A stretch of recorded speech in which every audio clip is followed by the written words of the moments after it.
This is Steve Smith at WCG Patient Radio. WCG is a company focused on the ethical, safe, and efficient conduct of clinical trials. At WCG, we focus on issues of importance to the patients and highlight topics that will highlight the important things happening in the patient community. Today, we're speaking with Dr. Leo Hong, who is the founder and executive director of the Midwest Asian Health Association in Chicago, a not-for-profit organization that reaches out to low-income Asian and Pacific Islander populations in Chicago who are underserved in healthcare to give them access and assistance to help make Chicago a healthier city. She was born and raised in China and completed her PhD in public policy analysis at the University of Illinois in Chicago. She is a leader in the Chinese community of Greater Chicagoland and is well recognized for her dedication to the public health issues among the medically underserved immigrant communities. In recognition of her work in public health, Dr. Leo has been invited to serve on several public health advisory councils at city, state, and national levels, and to the White House to be honored by President Obama. Hello, Dr. Leo. Hi, Steve.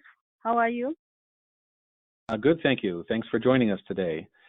It's remarkable that you have succeeded in engaging people with serious health problems to come to your education sessions, health screenings, and consultations to learn about prevention and, in some cases, treatment of very serious diseases. Tell us about why you started this organization, the Midwest Asian Health Association. What is the problem you're trying to solve? Thank you, Steve, for these good questions, and thank you also for your nice introduction. We started this organization in 2003 in response to the healthcare demand and the needs from the underserved Asian immigrant populations. As an immigrant myself, I have experienced a lot of difficulties, challenges accessing to the healthcare system in the U.S. Even if I speak English, but I have a lot of challenges understanding the health system and how to use insurance and how to follow up with the doctor's treatment plans. And the populations we serve and target are most low income, low literacy, health literacy, low education, immigrant population. They are new here. They are struggling with their priorities for economic survival. So health care, prevention care is at their low priority. Without the community center, community programs who can provide language and cultural assistance, they are really at the risk for a lot of illnesses and diseases such as the cancer, which can be prevented. But because they have access issues and with a low priority, they are at more higher risk for utilizing emergency room for their health care. And that's what we started to develop a community-based organization focusing on health prevention, to prevent people from utilizing emergency room as their primary care facility. So you mentioned cancer, and I know there are other illnesses of high prevalence in the community that you serve, diabetes, high blood pressure, heart disease in general, hepatitis, and perhaps some others. So it's critical that people get treated early, and so you have gotten some individuals screened, you get them in for education, you've gotten them diagnosed and treated by excellent medical centers with expensive medicines sometimes, even though these are not rich people and often don't have good insurance coverage. And you've done this with partnerships with Northwestern Medicine, Rush Medical Center, UIC, Gilead Pharmaceuticals, and others. Tell us about how you use partnerships to develop healthcare. Yes, thank you for mentioning about that. We have been partnering with Northwestern University, UIC, Rush University, and the Midwestern University those facilities and the schools bring physicians and the students to come to my center to help our patient care and the patient education. For example, hepatitis B is very prevalent among the Asian population, with about 10 to 15% of hepatitis B carrier rate. It's a virus leading to liver cirrhosis and liver cancer. We started a free hepatitis B clinic with the UIC hepatologist, Dr. Sean Copy. He has been working voluntarily with our clinic since 2012 and have seen our patients, hundreds of our patients who are hepatitis B positive, and prescribe medication to slow the progression of the virus. So the Dr. Copy has been here once every month to see our patients. We have another special clinic, GI clinic, in collaboration with the Russian University, Dr. Selina Lee, because about 40% of our patients are positive, infected with H. pylori bacteria infection, which is a leading cause to liver diseases and liver cancer. And she is also here once a month to see our patients and prescribe medication to stop that bacterial development. And the Midwestern University College of Pharmacy come here once a month to provide lab report review and medical consultation, especially for diabetes education prevention. A lot of our patients who are not aware of their hypertension, not aware of their blood sugar level and cholesterol level, a lot of them working in the restaurants, they don't have their own selection of healthy food. They eat every day in the restaurant, whatever available for them. So they don't have the choice of healthy food. And then since they don't go to get health screening and regularly for prevention to understand their health status, we found that about 40 to 50% of patients coming through our center have diabetes without knowing that, especially those early symptoms are not that obvious. So they don't know they have diabetes. They don't know they have hypertension until they go through our screening events and to identify those health problems. Yes, it's very important to in advocacy for patients to raise awareness of what the problems are, and it's very not unusual that patients are not aware that they have something. So of course, then they can't have it treated. You, in your organization, I know you reach out to these people from this particular population that you serve in Cantonese and Mandarin, the main languages they speak. And you have a staff of people, and when you bring in medical students or to help with your counseling and screenings, some of those medical students are also able to speak Cantonese and Mandarin. And then you use education to get people to understand why they should be screened and to bring in, I know, their family members. So how do you engage the people to come to your education? How do you connect with the people to get them to come in for screening?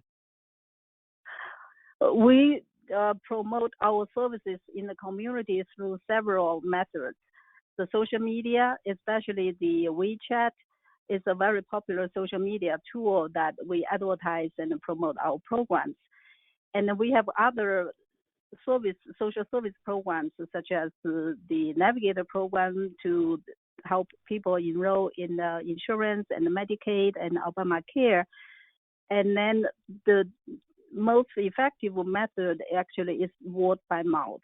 This is a small community, and then when we provide excellent services, and the people will introduce our services to their family members and friends, the co-workers, and through the word of mouth strategy, we got a lot of response and demands for our services. And besides these services that provide the education and the screening and the diagnostics and the counseling and even the medicine, you also have other services. What other services do you have? We have a mental health clinic, which is the only and the first bilingual mental health clinic in the south side of Chicago, serving most Chinese population. We have counselors who speak Chinese Mandarin and Cantonese and Taiwanese to communicate with patients. And the mental health services are very lacking especially among the Asian population, and there are not many bilingual counselors available in Chicago. So that's a very unique and needed services provided by MAHA. And we also have an employment program. Yes, go ahead.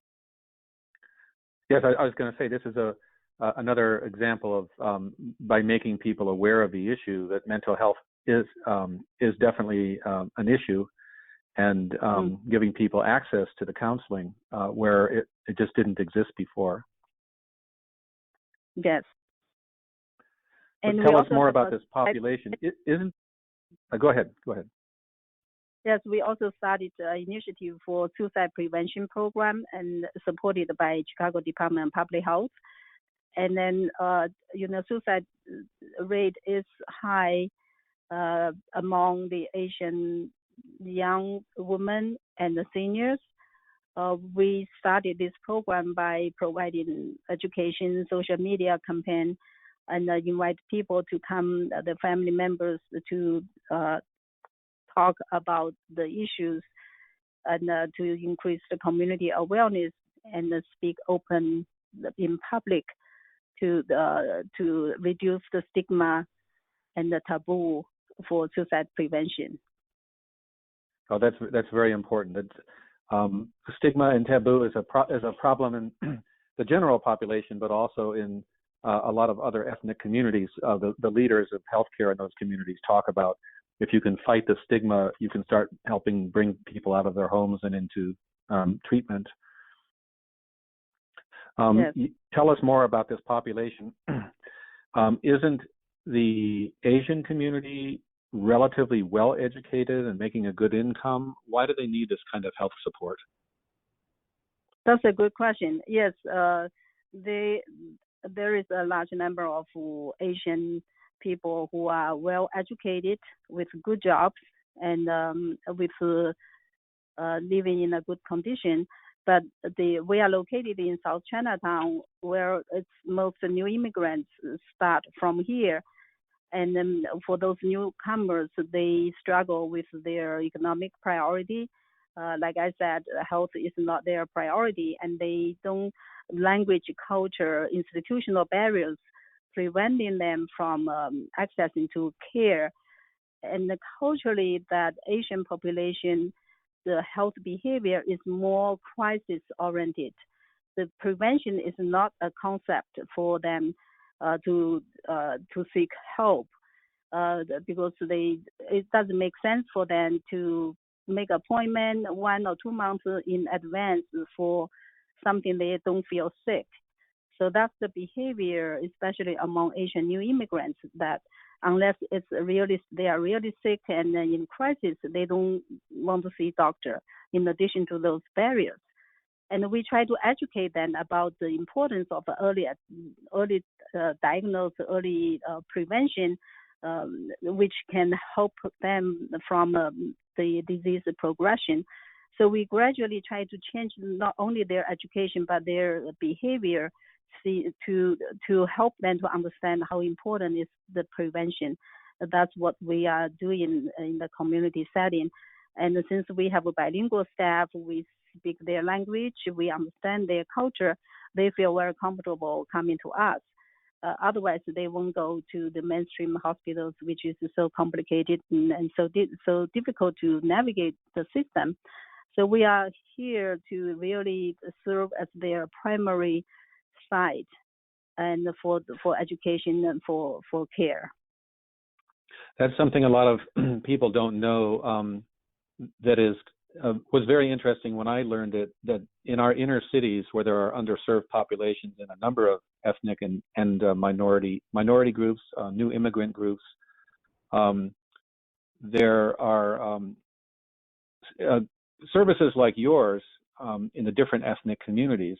And I recall having the privilege of joining a meeting in your boardroom one time there in Chinatown, upstairs and in over the store, that there were directors of centers from low-income African American neighborhoods joining you and your team, and low-income Hispanic neighborhoods, the Pilsen neighborhood, for example, and they ran these federally funded healthcare centers that are very similar to the center you run, that encourage people in their cultural, in their language or in their culture, or in ways that are trusted in the community, to come in for screenings, to come in for education, and then start to educate their families.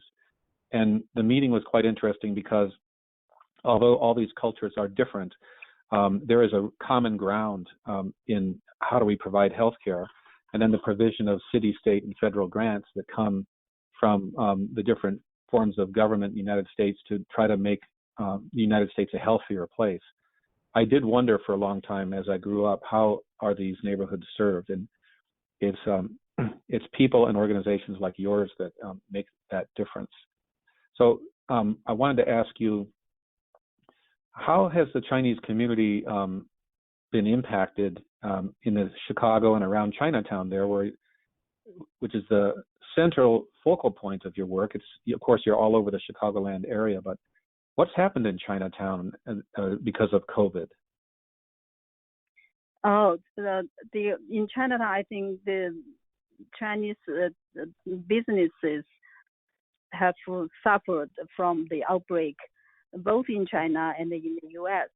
Even if the outbreak started in the U.S. in early mid of March, when the social distancing order started to take effect, but because of China started the outbreak in late December last year and the early January, the Chinese community here got scared and then canceled a lot of events and family gatherings. Remember, the Chinese American community has a big Chinese New Year party every year where you emceed a few times. That big of Yes. event was canceled. And so the Chinese businesses in Chinatown, those restaurants, the hair salon, beauty salon, the hotels, tourist companies, they started to lose business back in January.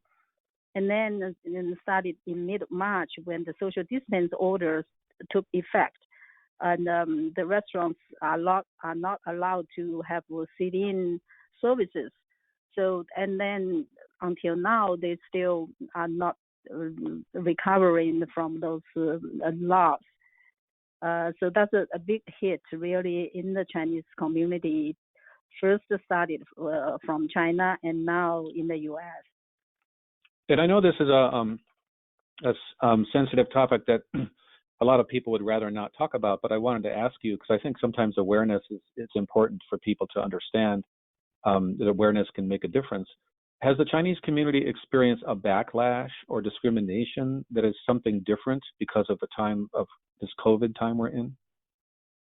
Yes, and we heard a lot that experience experienced by the Chinese community, that because the virus has been labeled as China virus or Kung flu by Trump, and then so we got a lot of some the backlash and the discrimination, verbal attacks by, in some instances.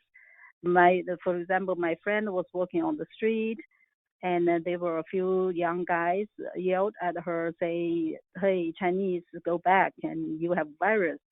And there was a white man walking behind her with a dog. So the group of young people yelled at him as well, say, "Hey, stay away from that Chinese woman. She has virus," things like that.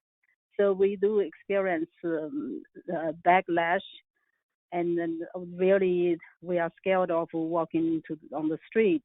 I used to walk from my home to my office in Chinatown, but nowadays then I'm no longer dare to walk on the street for fear of verbal attack or something happen.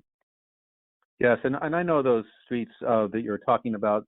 Normally they feel safe, although they are in the city and they're in a part of the city that can change quickly. And in that instance with the lady walking down the street, your friend, I know that that car full of three young men did a U-turn and drove back to her after they had shouted at her, which is very threatening and menacing to a woman walking alone in the street. So this is not a small thing. This is a pretty important thing. I wanted to ask you, though, about your initiative, because the Chinese community is very different than, in a positive way than a lot of people would know who are not familiar with the community. Tell us about your initiative to organize the Chinese community during the time of COVID to help the general population.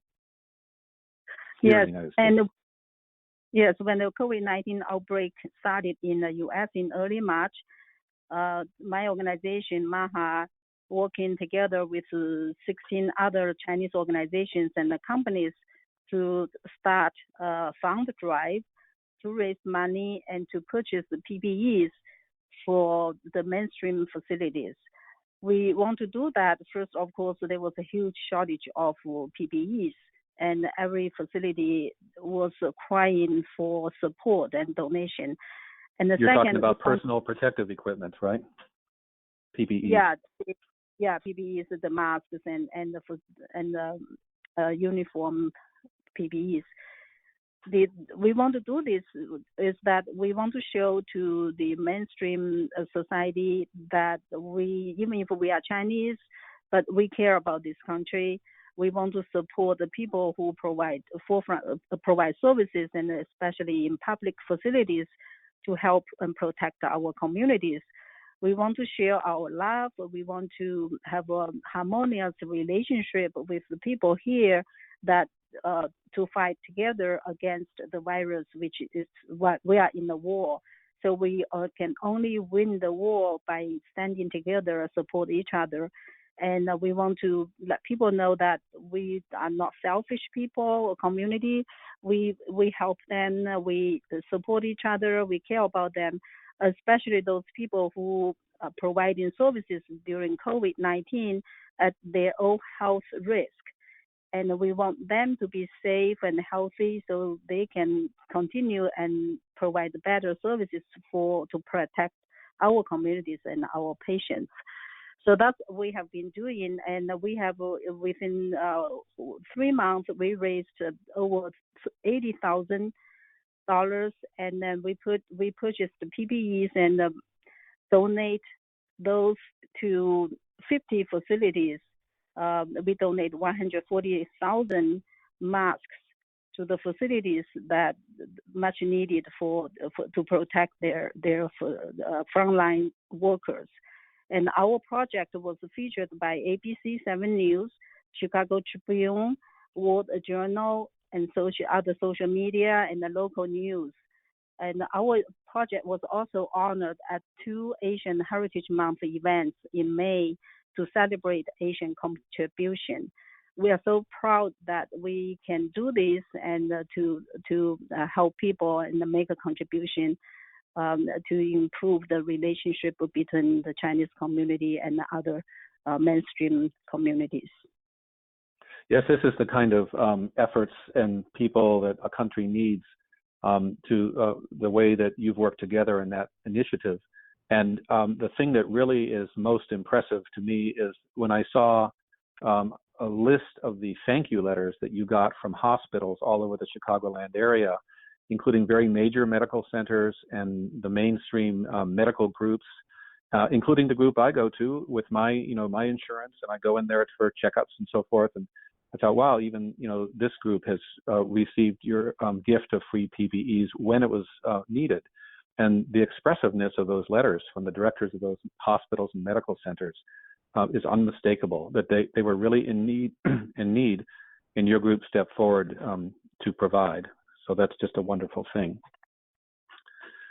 I want to also say that it's been impressive when I've attended some of your fundraisers and also some of your town square events that you hold out in public in order to promote awareness or a new initiative to fight disease, and the fundraiser in general to bring people in to help fund all this. The who's who of Chinatown comes, and the greater Chicago Chinese community comes across the suburbs and all kinds of parts of the Chicagoland area and walks of life, but there's a lot of affluent people who give a lot of money to fight disease in the underserved community. You also get attending your organizations, in your town hall events, the Illinois Director of Public Health, you get the Chicago Director of Public Health, you get Congressman Danny Davis, a member of the United States House of Representatives, because that's his district there. And you get Jesse White, our famous Secretary of State, who's well known across Illinois for his efforts to connect youth in the inner city throughout his whole life. So you really have a lot of goodwill and attention that you've earned by the years of service you've provided, working day after day. When the fundraisers are over and the balloons are taken down and the celebration is over, you have a hard-working staff. So I just want to tell you that it's much appreciated, and I know a lot of people, when they see that, definitely think that's the kind of thing we need more of in the country. So Dr. Leo Hong, thank you very much for speaking with us today. I'm sorry that we're out of time. Thank you so much, Steve. Thank you for the opportunity to present our programs. Thank you. Sure. We have been speaking today with Dr. Leo Hong, Executive Director of the Midwest Asian Health Association. This is Steve Smith at WCG Patient Radio. Special thanks to our executive producer, Lauren Osmore, our technical director, David Fogel, and production team, Isabel Andresen and Roxana Guilford Blake, and our head of studio, Amy Hucknick. Goodbye, everybody.